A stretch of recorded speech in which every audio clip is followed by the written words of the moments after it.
Angela's Airplane by Robert Munsch. Angela's father took her to the airport, but when they got there, a terrible thing happened. Angela's father got lost. Angela looked under airplanes and on top of airplanes and beside airplanes, but she couldn't find him any place. So Angela decided to look inside an airplane.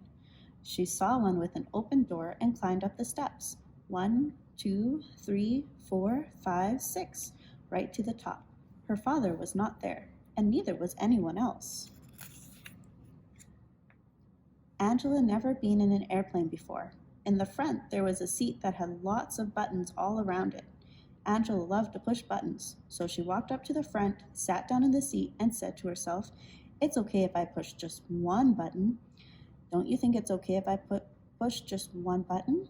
"Oh yes, it's okay. Yes, yes, yes, yes." Then she slowly pressed the bright red button.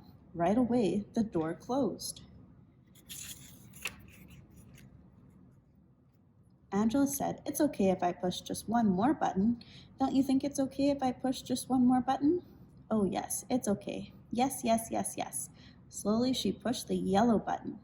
Right away, the lights came on. Angela said, "It's okay if I push just one more button. Don't you think it's okay if I push just one more button?" "Oh yes, it's okay. Yes, yes, yes, yes." She pushed the green button. Right away, the motor came on. Vroom, vroom, vroom, vroom.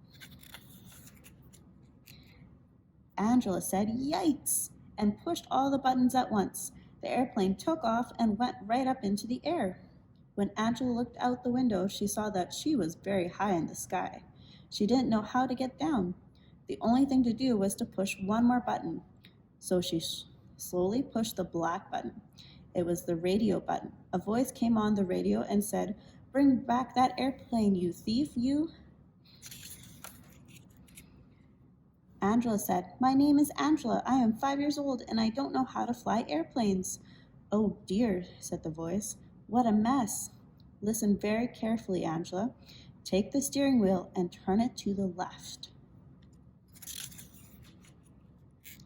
Angela turned the wheel and very slowly the airplane went in a big circle and came right back over the airport.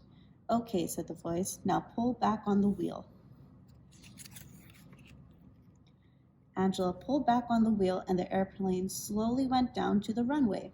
It hit once and bounced. It hit again and bounced. Then one wing scraped the ground. Right away the whole plane smashed and broke into little pieces. Angela was left sitting on the ground and she didn't even have a scratch. All sorts of cars and trucks came speeding out of the terminal.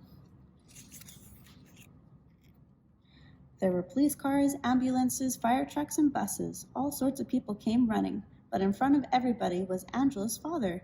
He picked her up and said, "Angela, are you all right?" "Yes," said Angela.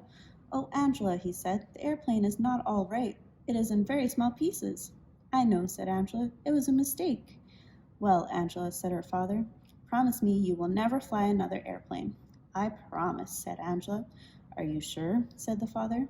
Angela said very loudly, "I promise, I promise, I promise." Angela didn't fly an airplane for a very long time, but when she grew up, she didn't become a doctor, she didn't become a truck driver, she didn't become a secretary, and she didn't become a nurse. She became an airplane pilot. The end.